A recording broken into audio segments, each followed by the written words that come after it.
Hai, welcome back to my channel. Terima kasih sudah kembali lagi ke sini. Di videoku kali ini aku mau ngebahas salah satu produk dari COSRX, yaitu COSRX One Step Green Hero Calming Pad. Ini yang kemasan lama ya, kayaknya yang kemasan baru warnanya udah putih. Kalau yang kemasan lama itu kan dia ada yang warna merah, ada yang warna hijau, dan ada yang warna biru. Yang warna merah udah pernah aku bahas.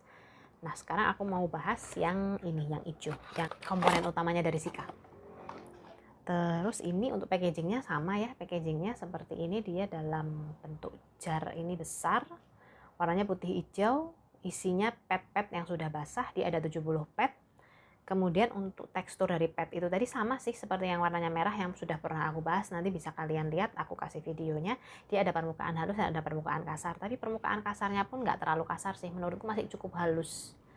Jadi masih bisa digunakan untuk kalian yang punya kulit sensitif. Kemudian ini biasanya aku gunakan setelah double cleansing, dan ini cukup versatile sih, jadi bisa digunakan dalam berbagai macam keadaan.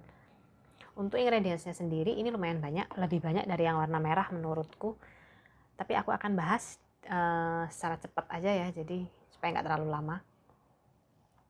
Dia di sini ada Camellia sinensis leaf water, itu yang pertama ya. Itu Camellia sinensis itu kan green tea, jadi ini air dari green tea, bagus sih daripada yang cuman water aja. Aku lebih suka yang urutan pertamanya tuh udah ekstrak dari suatu bahan, biasanya itu akan lebih efektif dibandingin cuman water aja. Nah, kemudian tadi green tea ini kan dia punya fungsi sebagai antioksidan dan juga soothing. Next ada butylene glycol, dia sebagai humectant. Kemudian ada Taraxacum officinal atau dandelion leaf extract, yaitu daun dandelion. Daun dandelion ini dia sebenarnya bisa membantu untuk mendetoks liver, jadi kalau dikonsumsi ya. Nah, karena itu dia juga bisa membantu kulit akan nampak lebih bersih atau lebih bening, tapi ini hanya sebagai suatu penelitian yang masih belum pasti sih. Jadi fungsi ini tuh ada yang menyatakan iya, ada yang menyatakan enggak, kayak masih bukan kontroversial sih, tapi karena masih dalam penelitian ya, belum ada penelitian lengkapnya, jadi belum bisa dipercaya 100% lah, intinya seperti itu. Tapi untuk manfaat umumnya dia sebagai skin conditioning. Nah, next itu ada Centella asiatica leaf extract, Sika, calming ya. Terus ada Artemisia princeps extract atau mugwort. Mugwort ini dia bisa sebagai antiinflamasi, calming juga, dan juga bisa sebagai antioksidan. Next ada 1,2 hexanediol, ini untuk melembabkan, melembutkan kulit. Kemudian ada Cassia obtusifolia seed extract atau nama lainnya Chinese senna extract. Ini sebagai antiinflamasi, antioksidan, dan anti kemerahan. Tapi ini juga masih dalam penelitian. Sementara itu untuk pastinya dia biasanya digunakan sebagai thickening agent dan biasanya dalam konsentrasi 2 sampai dengan 4%. Next ada lactobionic acid, yaitu sebagai exfoliant. Lactobionic acid ini termasuk dalam PHA, merupakan suatu exfoliant untuk kulit sensitif. Next ada maltodextrin. Maltodextrin ini dia berfungsi sebagai pelembab. Kemudian ada panteno, dia sebagai antiinflamasi. Next ada polyglycerol 10 laurat dan polyglycerol 10 myristate, ini sebagai emulsifier. Next ada glycerin sebagai humectant. Kemudian ada arginin, ini asam amino, dia berfungsi untuk meremajakan kulit. Kemudian ada allantoin, dia sebagai emollient. Next ada asiaticoside dan asiatic acid, ini dia kalau nggak salah itu salah satu komponen dalam Centella asiatica, fungsinya sebagai wound healing atau antioksidan. Kemudian ada madecasic acid, ini dia sebagai wound healing juga. Next ada sodium hyaluronat, ini saudaranya hyaluronic acid, fungsinya sama ya, melembabkan. Kemudian ada Gardenia florida fruit extract citrus aurantium bergamia atau bergamot fruit oil, ini fungsinya sebagai fragrance. Nah, yang aku pertanyakan sebenarnya kan produk ini tuh dia diperuntukkan untuk yang kulit sensitif ya, tapi kenapa ada fragrance-nya? Padahal fragrance apalagi yang dari oil kadang-kadang beberapa orang itu bisa alergi. Nggak tahu sih kenapa dia pakai bergamot fruit oil ini tadi sebagai fragrance. Next ada methyl lactate, sama, ini juga perfuming.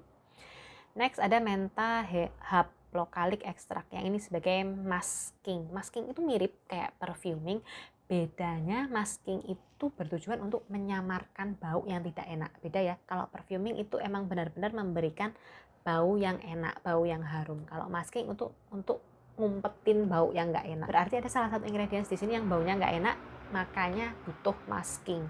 Selain masking juga ada beberapa fragrance itu tadi. Oke, manfaatnya menurutku ini sebagai cleansing toner. Cleansing toner yang digunakan setelah double cleansing. Untuk kekurangannya sendiri menurutku ingredientsnya menurutku ya kontroversial. Kenapa? Karena dia bilangnya, dia klaimnya untuk kulit sensitif kan. Karena ini kan mengandung sika. Dan di sini juga memang disebutkan kan bring relief to sensitive skin. Tapi kenapa ingredientsnya banyak yang kontroversial kayak aku bilang tadi. Dia pakai fragrance, pakai ingredient masking, kemudian ada tadi dua ingredients yang aku bilang ini masih dalam penelitian, masih ada pro dan kontra untuk manfaatnya. Jadi kok kayaknya kurang kurang serk aja aku setelah aku mempelajari ingredientsnya, aku kok jadi meragukan. Ini bilangnya untuk kulit sensitif, tapi kok masih ada beberapa ingredients yang kayaknya sebenarnya butuh warning juga, butuh hati-hati juga bagi orang-orang tertentu yang memang alergi.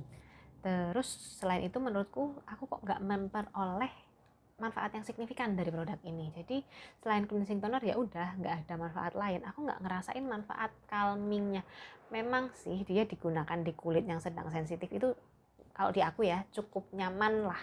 Tapi nggak yang memberikan efek calming kalau di aku sendiri. Biasa aja sih. Aku nggak ngerasa lebih calming.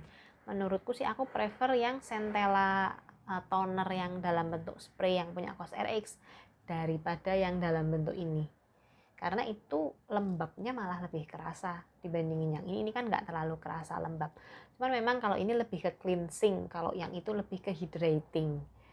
Tapi kalau untuk calming kulit yang bermasalahnya aku lebih prefer yang itu tadi yang dalam bentuk spray daripada yang ini. Yang ini aku kurang ngerasain efek calmingnya, itu aja sih. Terus selain itu ini nggak bisa mengatasi masalah jerawat ya. Jadi kalaupun jerawat pakai ini nggak terus jerawatnya jadi sembuh. Tetap menurutku bisa digunakan di kulit berjerawat, nggak bikin jerawatnya tambah parah, tapi juga nggak bikin jerawatnya sembuh. Intinya seperti itu.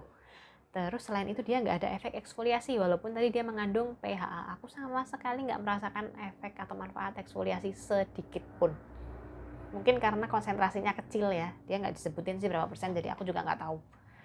Kemungkinan sih konsentrasinya kecil, jadi nggak terlalu kerasa. Terus selain itu udah sih, menurutku itu aja sih. Jadi kesimpulannya kalau aku kok kurang merekomendasikan. Kalau menurutku daripada yang hijau, mending yang merah.